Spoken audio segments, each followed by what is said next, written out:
You're listening to the OCD Stories podcast, hosted by me, Stuart Ralph. The OCD Stories is a podcast dedicated to raising awareness and understanding around obsessive-compulsive symptoms. I do this through interviewing inspired therapists, psychologists, and people who have experienced OCD. Welcome to the OCD Stories. And welcome to episode 430 of the podcast. And in this one, I chat with Edith Bell. Edith is a CBT therapist and Director of Counselling for Familyworks in Northern Ireland. We discuss her therapy story, PANDAS, which is short for Pediatric Autoimmune Neuropsychiatric Disorders Associated with Streptococcal Infections. Bit of a mouthful. We discuss what is it, working therapeutically with OCD caused by PANDAS, what to look out for, Sydenham chorea, and much, much more. And thank you to NoCD for supporting the podcast. NoCD offers effective and convenient therapy available in the US and outside the US. To find out more about NoCD, their therapy plans, if they currently take your insurance, or to download their free app, head to go.treatmyocd.com/the OCD stories, or the link will be in the episode description. Thank you to all of our patrons for supporting our work. To sign up to our Patreon and to check out the other benefits you'll receive as a patron, please see the link in the show notes. So thank you to you guys as always for listening. I deeply appreciate it. And of course, thank you to Edith so much for her time. It was great to chat with her. Without further ado, here is Edith. Welcome to the podcast, Edith. Thank you very much, Stuart. It's a pleasure to be here on a very wet and windy day in Northern Ireland. Okay, it's not too bad here today, which is nice for a change. I always like to get therapists' stories, so like their therapy story, why they became a therapist, and in your case, like why largely work with OCD. Okay, well, I became a therapist really. It was a kind of benign accident in some ways. Stuart, I have a background in psychology, so my plan was I have a first-class honours degree, so the kind of logical thing was to go into psychology. And it was educational psychology was the thing that was, I guess, on my radar. And to do that, you have to then gain a teaching qualification and work in school for 2 years. So I went into school and I suddenly discovered something. I actually really loved working with children and young people, and wasn't that keen on the idea that I would be involved in a lot of testing and things like that and never get to do the actual work with the children and young people. So I had originally trained before this. Gosh, I've got a kind of a long and checkered history. When I left school, I did a primary degree in English and theology. And then I trained in counselling at that point. That was in the 1980s. Okay. So there wasn't really a whole lot of training around then. So I have lectured in child development extensively over the years, and have lectured on degree and master's courses as well.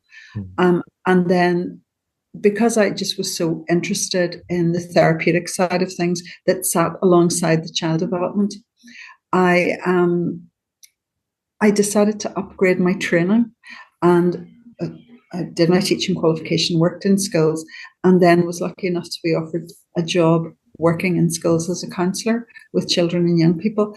I worked for the National Society for the Prevention of Cruelty to Children, and was part of the initial project of the rollout of schools counselling in Northern Ireland in 1999. And really, I haven't stopped since. So I'm now, I went back and retrained, obviously, as a counsellor, because in the 1980s, there wasn't a lot of quality training. So I did my person-centred training, and then I did a master's in cognitive behavioural therapy with an emphasis on child and adolescent mental health. So that's my story. Nice. Yeah, I love it. And today we're going to talk about PANDAS. So, firstly, what is PANDAS? Because I'm sure a lot of my listeners haven't heard it or come across it. Well, I think a really useful illustration is to begin, first of all, from an adult perspective and say, have you ever had the flu? And if you've had the flu, often you'll have that experience, or COVID had happened as well. You'll have that experience of post the infection, you feel quite low, and you assume it's because you're tired, because you've been sick. Actually, what's happened is your body has reacted to whatever infection you've had. And so in the reaction and in the immune process, there are antibodies that are released, but sometimes those antibodies have the effect of actually harming your own body, because whatever virus or bacteria you've had has mimicked something that's almost identical to your own body. So PANDAS is actually a symptom that affects children and young people. It normally occurs between about 3 to 12 years as an onset. And it's a reaction to a strep throat infection. So the strep throat infection it's a clever thing. So it mimics some elements of cellular structures in the body, but eventually your body catches on. And so as your body attacks the bacteria to kill it, it then accidentally attacks itself. And that's the basis of a lot of those kind of reactive immune disorders that we would see. So it's quite a sneaky thing, but the problem is you don't realize that it's happening to your body. So it's happening at a cellular level, and of course, with strep throat infection, which is the bacteria that we're talking about, the effect of that is that it also can affect your brain at a cellular level. And so essentially there are changes that go on because of the immune attack with these cross-reactive antibodies. And so you're experiencing something that's a physical thing, but you're experiencing it perhaps in a very emotional or motor way. So, sense. Yeah, that's a really good explanation. And then how does this link into OCD? Well, one of the kind of side effects of anything that happens, let's go back to the adult example. So if you have flu, you'll often feel quite low for quite a while afterward, and people will say, I'm feeling really exhausted and depressed. Well, that's the antibodies that they've affected your brain as your body has healed. So with PANDAS, with OCD, it's targeting areas of your brain that effectively control the way you think, the way you perceive, your emotional reactivity, and it can also have a motor effect. It can also make you a little bit almost hyperactive in your thinking. And so we know that OCD often is a condition where our thinking spirals, and it affects obsessions and compulsions. So you can have with PANDAS either the obsessive form of OCD or the compulsive form, or both together. So you can have pure O, or you can have a lot of repetitive behaviors. And also sitting alongside that, of course, with PANDAS, we're also talking about tic disorders and other movement disorders as well that can come from that. And PANS is also sometimes separated out. What's the difference there? I think that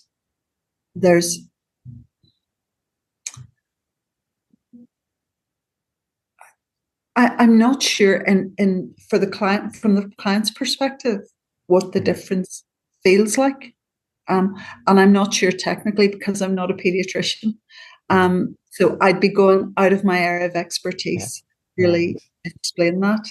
I suspect though, personally, okay, and it's only a suspicion, because strep throat infections are so common that there are far more children affected by this than we can understand, that what we're seeing is the most severe cases.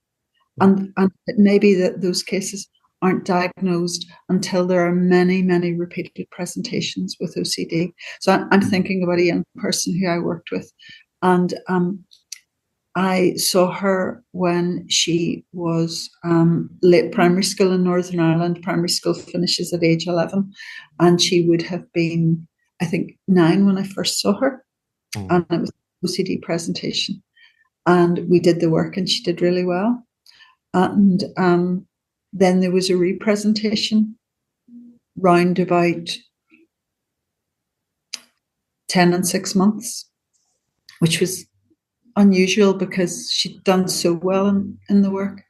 And it was only through seeing her and tracking her history that we began to at least suspect that for her, this was a physical thing that was happening in her body, but she was, it was being exhibited through OCD. And in fact, the problem with diagnosis for children and young people, of course, is that while this can be, it's always acute in onset with a strep throat, people aren't thinking about that at all. And so they're attributing the initial OCD to all sorts of other things rather than to looking for the root.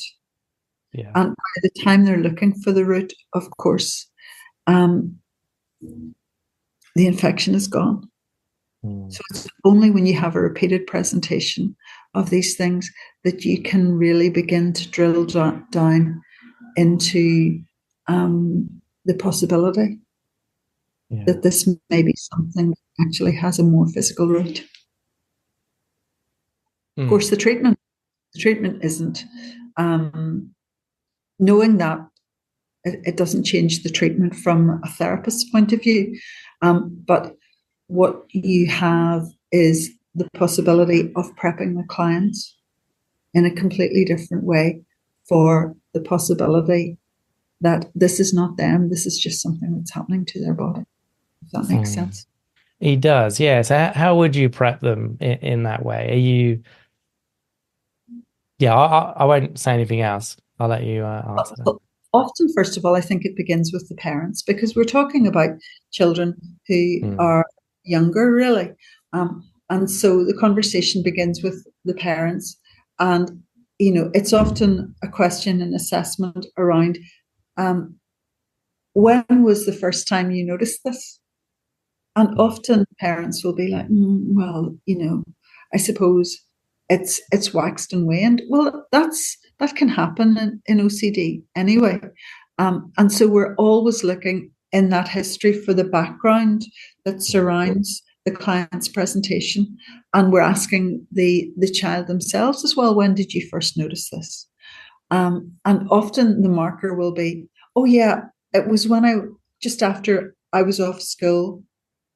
And so I think it begins with that initial question, and then it begins with, first of all, your suspicion as a therapist that there may be more to this. Oh, so you've experienced this more than once, but it's not always as severe as it feels right now in your body. And so you're, if you like, building up that picture and the history. Now, obviously, you don't just jump in and say to a child, hey, I think this is what it might be. Because at that point, it's a conversation with the parent around, have you considered asking your GP to look at this? Have you considered asking perhaps a pediatrician to look at this? And parents are always going to be a little bit freaked by that because it sounds really quite scary. OCD is a scary thing anyway. And I have a terrible confession, Stuart. The first time I ever worked with OCD, I was terrified. Okay. And it was an adult presentation of OCD, and it was particularly severe. And I had to overcome a lot in myself as a therapist to be able to do the work. So the person that I first worked with had repetitive behaviors. The compulsions were strong. Would get up at 3 a.m. to prep to go to work at 8. And, a lot of kind of self-injury as part of it. So it was a bit of a journey for me, first of all, because I had to work with myself and my own issues around, for example, blood and things like that. But with children and young people, they are so open. It is actually easy to have a conversation because they're worried themselves. They understand that they don't feel like their peers. They don't feel that what's happening to them seems right. And so once you get to the possibility that there could be a link with an infection because of the waxing and waning of the condition, it's quite easy to say, well, maybe the best thing would be if you and I could agree that mum or dad or your carer could take you to the doctor, and I will write this letter. I will show you. I always show my clients, if I'm writing a letter, what's going to go into it, and I'll say, I'm going to say to the doctor, I'm wondering if, and here's the thing, you don't have to be embarrassed about that, because children are often embarrassed and intimidated about going to the doctor. Because I will always say to them, there's a real possibility I could be wrong, and if I'm wrong, it's not a problem. But if I'm wrong, it's egg on my face. You've just done the thing that the bossy lady asked you to do, which is to go to the doctor. And if the doctor's cross, he'll be cross with me, not you. Yeah, good way to look at it. And let's say the kid is now aware it's PANDAS or PANDAS triggered. Are you sort of having that conversation with them that, look, next time you get an infection, you may get a really big flare up of OCD, and when that happens, this is what we'll do. Is it that sort of?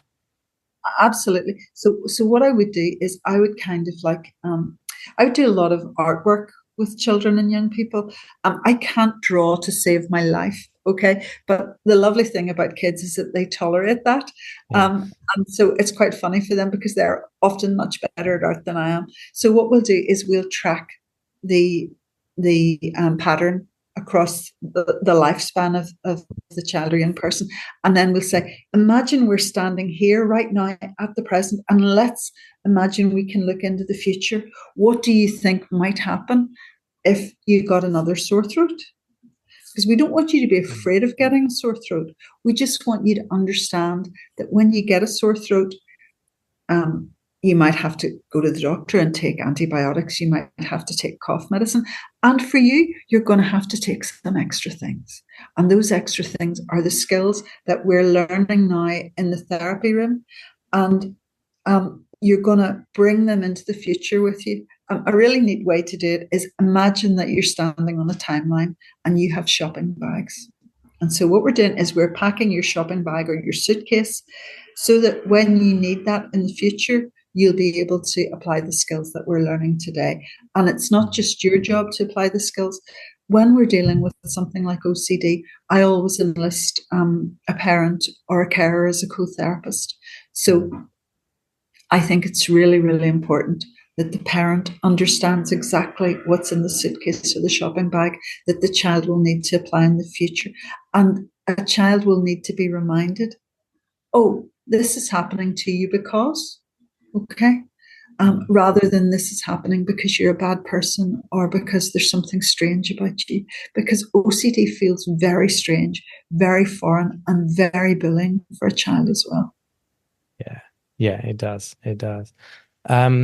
And with the GP, I know this isn't your area and you're not a pediatrician and medical doctor, but just for maybe parents listening or the rare case a child is listening to my podcast, which I doubt, but what is the GP, one, looking for, and two, what interventions would the GP do? I think initially the GP should test, okay? And they need to test for the presence of a streptococcal infection. So they should test that. The problem is, of course, that lots of us have had lots of throat infections. So we don't want to make the assumption on one presentation that this is because it's PANDAS. It may simply be OCD. And so as part of the history taking, we will have prepped the parent for the possibility of those things. But we'll also have provided the GP with the patterning. Okay, so this has happened 3 times in the last year and a half. And we're suspicious because at every point that there's been a flare-up, this has been. So, and you have to be so careful with GPs because, I mean, none of us like being told our job, if we're being honest, Yeah. and everybody's like, has Dr. Google at their hand, kind of, and so Mm. GPs are often very wary. I think where you approach them carefully with evidence, it's harder for them to deny that. So I would encourage parents as well to keep a little diary, or just on your kitchen calendar, as well. If you've one of those little calendars with Yeah. boxes, write down the ups and downs of the flare up of the OCD. So I think if you get a sympathetic GP, generally, I mean, my experience of the bulk of GPs where I live is that they will listen, and where you give them an intelligent, evidential presentation of something, they'll take it seriously. What's the problem sometimes is mums and dads and the child are very distressed by this. It's a very distressing condition, and so you go in and you haven't prepped for the conversation with the GP. So I would encourage them to write notes about what they're going to say to the GP, take the letter with them, and be prepared. And if they get an unsympathetic GP, go back to another GP. There's usually more than one practice. Yeah, that's true. That's true. And then will the GP prescribe antibiotics and stuff like that? Normally, and I think because of the possibility of flare-ups in the future, as soon as the child has a throat infection, the GP is primed to think about that, and so it's more likely that antibiotics will be prescribed. So that's the usefulness of it. But equally well, I think that it's important. Some GPs have mental health practitioners who work alongside them. So it's possible for the parent to have a conversation with that mental health practitioner. But of course, if the young person has come through diagnosis due to presentation with a counsellor, then at that point, I always leave the door open for a check-in with the parents. And I've been really fortunate in my career to hear the end of client stories. And I think that's a hugely powerful thing. So with the children and young people that I work with, sometimes, I had a parent contact me, not about PANDAS, but about another OCD presentation that the young person has had.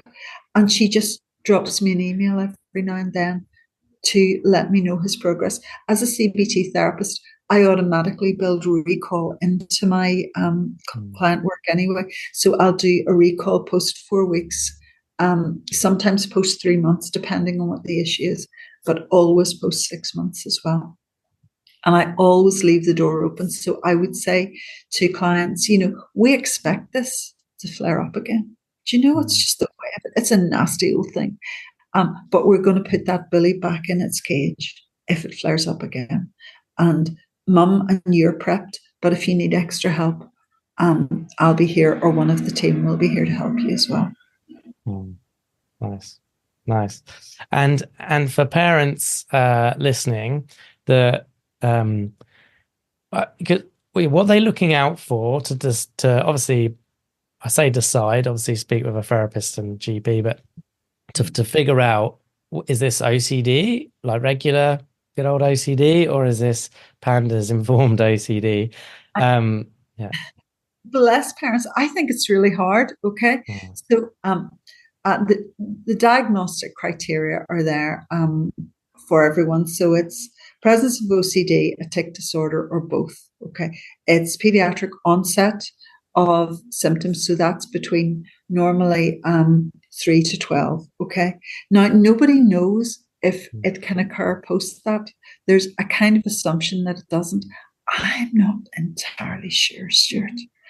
There's nothing magic necessarily about 12 as a cutoff. But that's only my opinion, because I'm not a doctor. And it may present in a different form with an adult. Because we've all had that post-viral feeling, or post bacterial infection feeling. It's episodic, so there's much more marked ups and downs with it. Now, in treatment, when you're working with a young person with OCD, you expect there to be ups and downs. But what we're looking at are spectacular peaks and then like a slow kind of slowdown to symptoms really diminishing. And then another peak associated with usually post-infection, really. It can happen, I think it's because a child is generally so ill with these things, you're not unlikely to notice it on the day that they get ill, but you will notice it, as the illness progresses. And then it's this association with strep throat, and the neurological abnormalities that sit alongside that. And all of those, what we're talking about is essentially symptoms that are absolutely out of the child's control. Okay. So that's the power of the difference, I think. And so when they're when they're having a kind of a peak and a rise in their symptoms, normally, yes, it is difficult to get people to work with OCD symptoms because they're so overwhelming, but there will be much less volitional control over things than there would be, I think, with ordinary OCD. But it's absolutely a medical diagnosis, so there's no really easy way for parents to know the difference. Yeah, good point. Yeah, I mean, I always hear PANDAS talked about as it's like a sudden onset of OCD, like came out of nowhere. To be fair, Stuart, you could say that about a lot of conditions. Do you know? Yeah, true. The question is, we don't realize they're sneaking up on us. So good point. Yeah. And I was saying to you earlier that I have a grandchild who was diagnosed with an autoimmune condition, and actually one of the things that is typical of this particular autoimmune condition is it peaks and flares. Peaks, dips, flares, and you can't always see the physical manifestation of her condition, but what you can see is the emotional changes, and the emotional changes are marked. So I think this is a much, much bigger subject, and children are much, much more affected by kind of autoimmune reactions than we're given credit for. But it's just nobody's done the research because they're not the most common conditions that children present with. Yeah, true. And because we got a bit of time, I'll ask it anyway. We discussed it a bit before the show. Sydenham's chorea, because that came up in an email from a listener once. And yeah, what is it, and why maybe it gets confused with PANDAS? Well, as I said, I'm not an expert in this, so I'm just gonna hike up my notes here. But my understanding is that it's essentially it's an immune response to like a rheumatic fever kind of thing. Do you know?